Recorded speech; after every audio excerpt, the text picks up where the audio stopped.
Não vai ser fácil, mas o Inter tem uma oportunidade de ouro na quarta-feira enfrentando Fortaleza no estádio Beira-Rio. Não vai ser fácil porque é um Fortaleza muito bem treinado pelo Vojvoda, que não à toa está na segunda colocação do Campeonato Brasileiro. Mas porque focado no Brasileirão, com jogos a menos que os demais, como a gente já sabe. Mas se vencer o Fortaleza no estádio Beira-Rio, sobe para oitavo e fica a 6 pontos do G6, que a gente chama da zona da Libertadores. Fica a 6 pontos do São Paulo, primeiro time do G6. Detalhe, com 2 partidas a menos. O Inter daí vai ter 23 jogos e o São Paulo, esse primeiro time nesta entrada do G6, tem 25 jogos. Então, uma oportunidade muito importante para que o Inter ganhe mais confiança após uma bela vitória que teve contra o Juventude no melhor jogo do ano, consiga se manter, digamos assim, manter uma certa regularidade, vencendo um dos postulantes ao título do Campeonato Brasileiro, que realmente dá essa confiança maior, e suba na tabela e já comece a pensar em algo mais no Brasileirão. E a gente também tem que pegar outro lado dessa história, que dificulta um pouco mais para o Internacional. Porque o Inter tá cheio de desfalques. Está sem Borré, sem Valência, sem Rocher, sem Wesley, enfim, uma série de desfalques para essa partida. Então o técnico Roger Machado vai ter que quebrar a cabeça para definir o que vai fazer. Aliás, sobre Borré e Valência, eu recebi algumas perguntas em grupos de WhatsApp de colorados e também nas minhas redes sociais de colorados perguntando se realmente Borré e Valência ficarão de fora da partida. Isso porque ambos jogam amanhã, estarão à disposição das suas seleções amanhã, no dia 10, e dia 11 o Inter já joga. É claro, a gente já viu o Inter fazer algumas logísticas muito importantes para contar com atletas importantes em prazos apertados. Então eu questionei o Internacional, questionei José Olavo Bissol, ele que é vice de futebol do Inter, se o Inter pretende fazer alguma logística diferente, numa correria, digamos assim, para tentar contar com esses jogadores. Até porque o Enner é titular da sua seleção, mas o Borré é reserva da seleção colombiana. E o que ele me disse foi o seguinte, que não há tempo hábil para essa logística. Então, realmente, tanto Borré quanto Valência não estarão sequer no banco de reservas, porque não há tempo hábil para o Inter tentar uma logística e trazer esses jogadores. Com certeza, uma das perdas mais sentidas pelo lado colorado para essa partida é o Wesley, hoje um dos jogadores mais regulares do time. O Wesley que vai cumprir suspensão, tomou 3º amarelo, tá fora do jogo. E com isso, o substituto dele vai ser Alan Patrick. Então nós teremos uma oportunidade de ver Gabriel Carvalho e Alan Patrick juntos como titulares nessa partida contra o Fortaleza. O Gabriel Carvalho, novamente, a tendência é jogando mais centralizado, jogando no meio, e o Alan Patrick literalmente substituindo o Wesley, mais como um ponta. Embora eu acho que o Alan Patrick já não tem mais perna para fazer realmente essa função mais aberta, geralmente que cabe a um jogador mais rápido. O nome ideal que seria para substituir o Wesley era o Wanderson, só que o Wanderson tá voltando, inclusive nessa segunda-feira participou somente do aquecimento, tanto ele quanto o Brian Aguirre, então deve ficar fora da partida e com isso o técnico Roger Machado deve utilizar Gabriel Carvalho e Alan Patrick juntos. Uma dupla muito imponente, muito forte, que alia a experiência do Alan Patrick e a juventude do Gabriel Carvalho, mas ambos jogadores que, embora Alan Patrick não esteja fazendo um grande ano de 2024, tem muita personalidade e tem principalmente muito potencial de criação. O Gabriel Carvalho já mostrou nos últimos jogos que tem uma visão diferenciada, que consegue encontrar os quase dispensa comentários, também tem esse poder muito grande de criação. Então é um trunfo que o Inter vai ter para essa partida, poder jogar com os dois jogadores, porque hoje o Gabriel Carvalho tem sido titular e o Alan Patrick o reserva.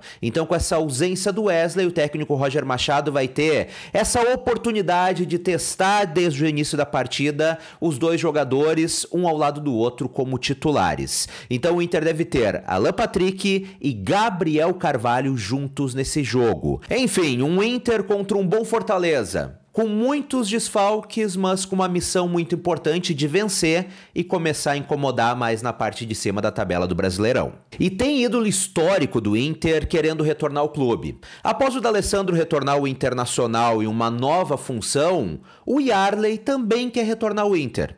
O Internacional, o maior título da nossa história, concedeu entrevista para a Rádio Grenal e disse o seguinte, que ele não foi procurado pelo Inter, mas que ficaria muito contente em ser auxiliar permanente do Internacional. Lembrando, há menos de uma semana, o Pablo Fernandes, que era da base colorada, acabou sendo promovido a este auxiliar técnico permanente, que o Inter não tinha mais. Mas o Yarley deu essa entrevista dizendo que ficaria muito contente em poder retornar ao clube, onde ele fez história e é parte muito importante da história colorada, neste cargo de auxiliar técnico permanente do Internacional. Ao contrário do D'Alessandro, que hoje está numa função mais burocrática, digamos assim, o Yarley demonstrou e novamente frisou nessa entrevista que o objetivo futuro dele é se firmar como treinador.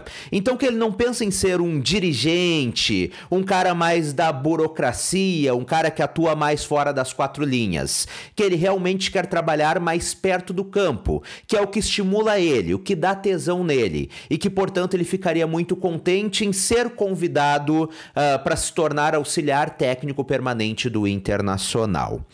Dada essa declaração, demonstrada essa vontade, sinto muito pro Pablo Fernandes, com todo o respeito que eu tenho ao profissional, mas se o Yarley realmente quer voltar pro Inter, realmente está disposto a se tornar esse auxiliar técnico permanente, ou seja, aquele profissional que, independente do treinador que venha ou que saia, vai estar ali, vai estar sempre inteirado do que acontece no futebol profissional do Internacional, traz o Yarley. Eu acho que é obrigação do presidente Alessandro Barcelos, dada essa declaração, essa demonstração pública de interesse, ligar pro Yarley e dizer, olha Yarley, tu quer voltar? Vamos conversar. Com todo respeito a Pablo Fernandes, pode voltar para a base do Internacional, ou se quiserem deixar ele no clube, realoquem ele em outra função, mas se o Yarley quer voltar, traz. É um cara que entende muito de futebol, é um cara que tem uma história muito grande no Internacional, é outro cara que, assim como o D'Alessandro,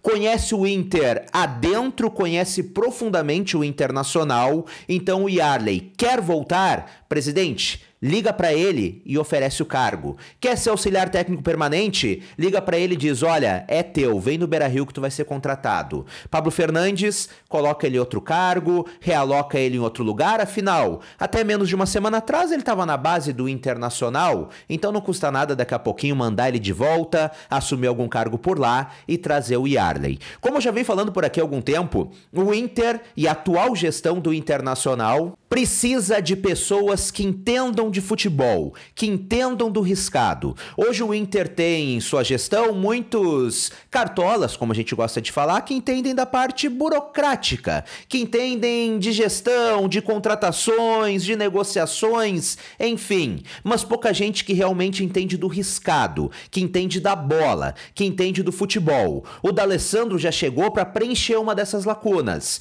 Imagina ter essa dupla no dia a dia trabalhando ali, D'Alessandro e Yarley dentro do Internacional. Para mim seria sensacional, ainda mais se tratando de dois ex-jogadores muito identificados com a história vitoriosa do Colorado. Então, presidente, liga pro Yarley e oferece o cargo para ele. E agora, antes da gente encerrar esse nosso papo, eu quero teu comentário. Tu concorda comigo? Tu discorda de mim? Tu acha que depois dessa manifestação pública do Yarley, tem que ligar pra ele e oferecer o cargo? Ou tem que deixar ele quieto lá, simplesmente fazendo parte da história do Internacional, mas no passado? Dá tua opinião, que eu quero entender o que tu pensa por aqui. E também te convido a se inscrever no canal. Se tu não conhecia, gostou do conteúdo, clica aqui embaixo em inscrever-se e ativa as notificações no sininho. Um grande abraço, até a próxima e tchau, tchau!